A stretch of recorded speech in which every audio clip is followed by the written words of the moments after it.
और अब बात बड़ी बहस की। हरियाणा का एक दिन का विशेष सत्र भले ही संपन्न हो गया है, लेकिन विशेष सत्र पर संग्राम थमने का नाम नहीं ले रहा। विपक्ष के नेता भूपेंद्र सिंह हुड्डा की अगुवाई में कांग्रेस विधायकों के प्रतिनिधिमंडल ने राज्यपाल से मुलाकात कर विशेष सत्र बुलाने पर सवाल उठाया। वहीं कांग्रेस विधायकों ने कहा कि विशेष सत्र बुलाना था तो महंगाई और बेरोजगारी जैसे मुद्दों पर बुलाते। राजनीतिक विषय पर सरकार ने सत्र बुलाया है, इसलिए विपक्ष ने बहिष्कार किया। हुड्डा ने आगे कांग्रेस विधायकों को परेशान करने का मुद्दा भी उठाया। हालांकि सीएम ने विशेष सत्र के मुद्दे पर कांग्रेस को जमकर घेरा। फिलहाल विशेष सत्र के मसले पर शुरू हुआ सियासी बवाल कब थमेगा, ये सवाल है।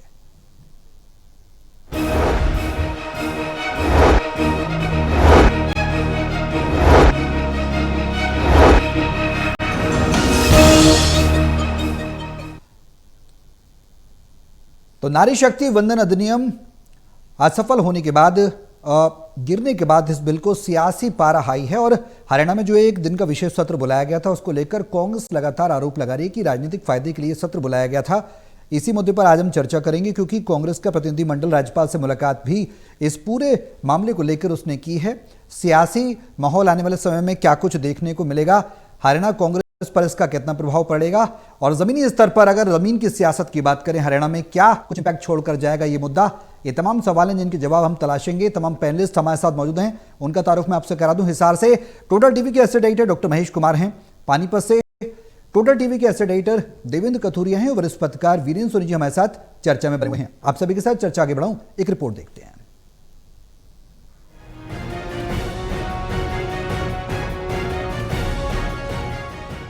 हरियाणा विधानसभा के बुलाए गए विशेष सत्र को लेकर बीजेपी सरकार और विपक्षी दल कांग्रेस में जंग तेज हो गई है, जिसको लेकर कांग्रेस का तर्क है कि विशेष सत्र देश या प्रदेश के हित से जुड़े किसी मुद्दे को लेकर ही बुलाया जा सकता है, जबकि बीजेपी सरकार ने कई बार ऐसा सत्र बुलाया है।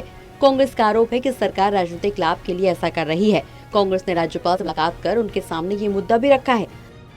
बारे में स्पेशल सेशन जब बुलाया जाता है, जब कोई देश के हित की बात हो, प्रदेश के हित की बात हो, आज नशा बढ़ रहा है उसके ऊपर जाते, बेरोजगारी जो ऊपर जाते, अपराध के ऊपर जाते, परंतु ये सेशन जो बुलाया गया अपने पॉलिटिकल फायदे के लिए बुलाया गया, और जो चीज अधिकार में हमारे नहीं है उसके लिए बुलाया गया। तो हमने उनसे इसके बारे में कहा कि ये पहली बार नहीं, चौथी बार हुआ है। पहले भी 3 बार इस प्रकार से इन्होंने जो इनके अधिकार में नहीं आता था, मनरेगा सेंटर रखते हैं उसके ऊपर ये इन्होंने चर्चा कराई।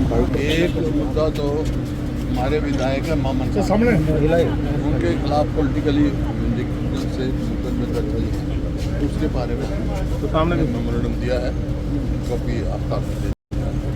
दूसरा मुद्दा लोकल सेशन का था, वो था कि भाई स्पेशल सेशन बुलाया क्यों बुलाया, जबकि वुमेन बिल इशू नहीं है। वुमेन बिल तो 2023 में पास हो चुका है, उसको इम्प्लीमेंट करने की बात है ना, तो कल किस वास्ते बुलाया था? स्पेशल सेशन जब बुलाते हैं, कोई ऐसी बात हो, कोई इशू होता है पब्लिक का। हालांकि मुख्यमंत्री नायब सिंह सैनी कल ही कांग्रेस को इसका विस्तृत जवाब दे चुके हैं। उन्होंने विधानसभा सत्र के बाद मीडिया से बातचीत करते हुए कांग्रेस द्वारा विशेष सत्र को असंवैधानिक कहने पर करारा जवाब दिया था। अभी मेरे ख्याल से आरोप लगा करके गए हैं। उन्होंने ये भी कहा कि यह सत्र असंवैधानिक तौर पर बुलाया गया। पता नहीं है, क्योंकि वरिष्ठ नेता हैं तो उनको पता होगा भी असंवैधानिक तौर के ऊपर बुलाया गया है। सत्र तो सरकार ने नियम और प्रक्रिया के अधीन बुलाया है, विशेष सत्र बुलाया है, असंवैधानिक नहीं है। बहरहाल विपक्ष और सत्ता पक्ष के बीच विशेष सत्र को लेकर शुरू हुई इस नई जंग का नतीजा क्या होगा ये तो नहीं कहा जा सकता, लेकिन इतना जरूर है कि प्रदेश में चल रहे स्थानीय निकाय चुनाव में एक दूसरे पर प्रहार करने के लिए ये नया हथियार जरूर जुड़ गया है। Anil Kumar, total news, Chandigarh.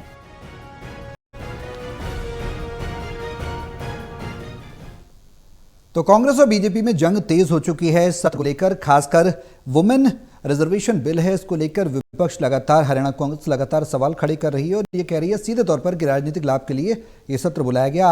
इसी को लेकर कांग्रेस के प्रतिनिधिमंडल डेलीगेशन ने राज्यपाल से मुलाकात की है। आज की अगर फौरी तौर पर हम जानने की कोशिश करें तो वो क्या है। देवेंद्र, हम आपसे ही शुरुआत कर रहे हैं इस चर्चा की।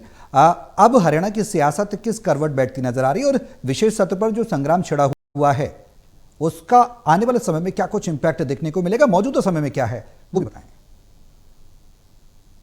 सौरभ, जिस तरीके से एक दिन का सत्र हुआ है, दो मुख्य वजह थी। महिला आरक्षण बिल जो गिर गया उसको दोष विपक्ष को देना, खासतौर पर कांग्रेस को टारगेट करना कि कांग्रेस ने इस बिल को गिराने में खुशियां मनाई है। दूसरी वजह ये थी Haryana clerical service bill 2026। D group के जो लोग नौकरी करें, डी ग्रुप के कॉमन कैडर के जिनकी नौकरी को 5 साल हो चुके हैं, उनको क्लरिकल प्रमोशन देना, और ये प्रमोशन यानी 20% की बढ़ाकर 30% कर दिए। ये दो कारण थे। लेकिन इसके तुरंत 24 घंटे बाद सदन तो चला दिया बीजेपी नेताओं ने, मुख्यमंत्री, मंत्रियों ने, लेकिन कांग्रेस ने अपना टेंट बाहर गाड़ा था। तो वो कल एक दिन गुजर गया। आज राज्यपाल से मिला है प्रतिनिधिमंडल कांग्रेस का, अध्यक्षता भूपेंद्र हुड्डा चूंकि नेता प्रतिपक्ष है, उन्होंने राज्यपाल से शिकायत की है कि ये जो एक दिन का सत्र था, विधायकों को बिना वजह बुलाया गया, इसका कोई तुक नहीं, क्योंकि महिला आरक्षण का मुद्दा सीधा सीधा केंद्र सरकार से, और केंद्र सरकार के पास अख्तियार है, पावर है, इसका कोई जरूरी नहीं था बुलाना। तो इसलिए सेशन बुलाया गया तो कांग्रेस विधायकों ने अपना टेंट बाहर गाड़ दिया। दूसरी वजह ये थी कि मामन खान जो नूह जिले के फिरोजपुर झिरका से दूसरी बार कांग्रेस विधायक बने हैं, सभी विधायकों ने, अशोक अरोड़ा ने, इन्होंने ये कहा कि 2023 में नूह में हिंसा हुई थी ब्रज मंडल यात्रा के दौरान। उससे पहले इन पर आरोप लगा था मामन खान कांग्रेस विधायक पर कि इन्होंने उकसाया है, जिस वजह से हिंसा भड़की। तो इन पर कई धाराएं लगी, कई मुकदमे दर्ज किए गए। राज्यपाल से शिकायत की कि उन्हें डर है कांग्रेस विधायकों को कि मामन खान की किसी भी टाइम गिरफ्तारी हो सकती है। उन पर ऐसी धाराएं लगाई गई है जो बहुत संगीन है, मतलब जो बहुत संगीन धाराएं जिसमें गिरफ्तारी हो सकती है किसी भी टाइम।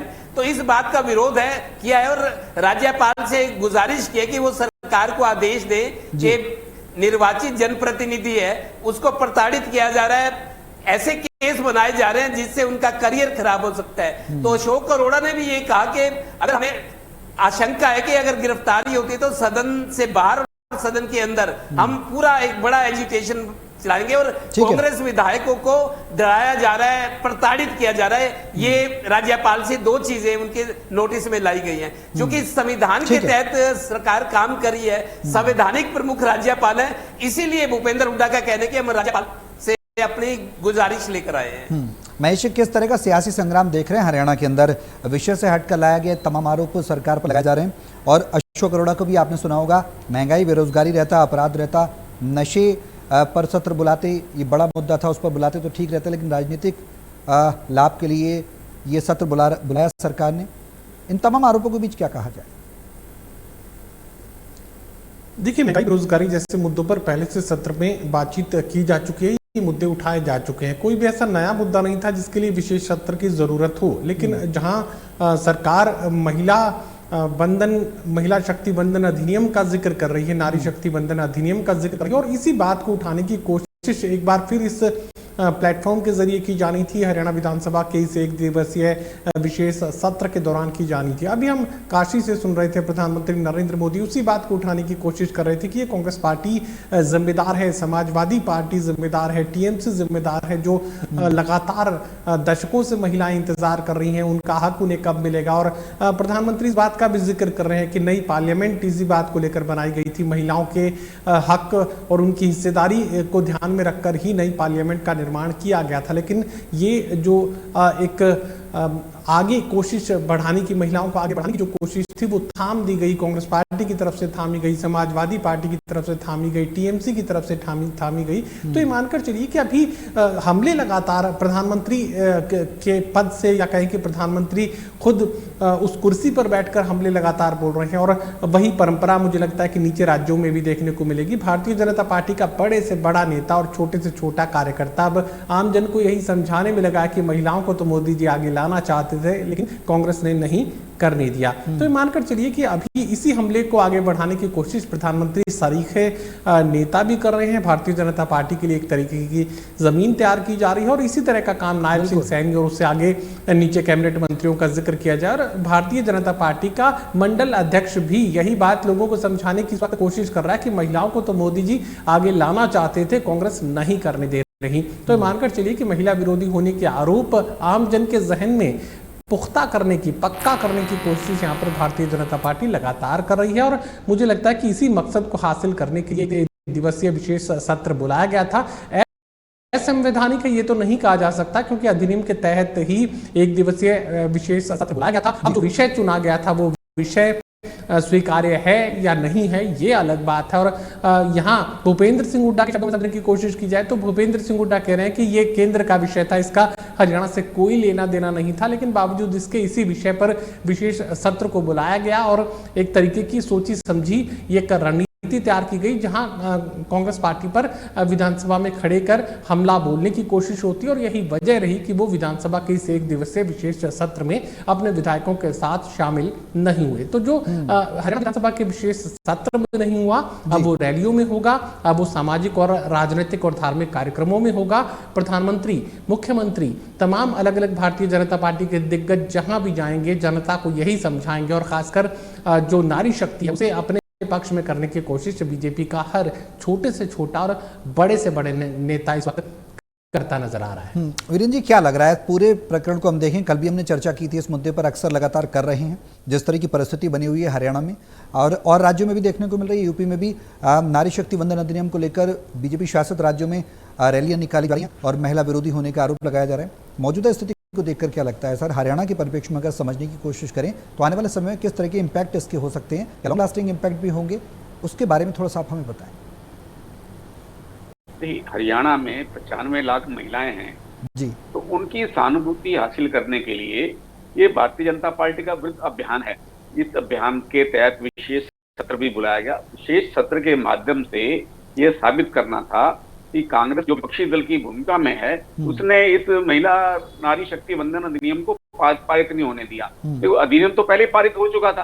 अब उसके लिए जो भी सीटों की वृद्धि होनी थी, जो भी एक नया परिसीमन बनना था, वो नहीं बन पाया। 2029 में जो चुनाव होंगे अब वो पुराने परिसीमन के आधार पर ही होंगे।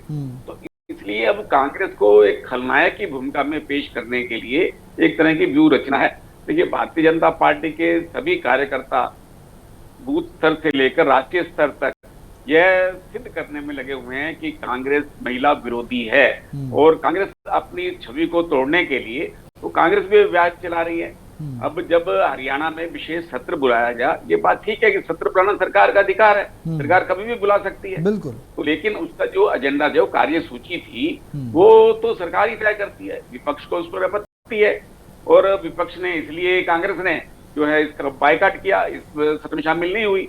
और अब जो है कांग्रेस के जो डेलीगेशन राज्यपाल से मिला है, तो मालूम है कि राज्यपाल ने भी कुछ करना तो है नहीं, लेकिन जनता में एक संदेश जाए कि कांग्रेस गतिशील भी है, कांग्रेस महिलाओं के पक्ष में है और कांग्रेस इस जो जाति के खिलाफ खड़ी हुई है। और कांग्रेस अभी ये जिला स्तर पर मुख्यालयों पर भी प्रदर्शन करेगी। भारतीय जनता पार्टी के जो राष्ट्रीय नेता हैं वो प्रमुख शहरों में जाकर प्रेस कॉन्फ्रेंस कर चुके हैं, वो कांग्रेस को बेनकाब कर रहे हैं। और भारतीय जनता पार्टी इस मुद्दे को 2029 के चुनाव तक इसको महत्वपूर्ण मुद्दा बनाकर रखना चाहती है।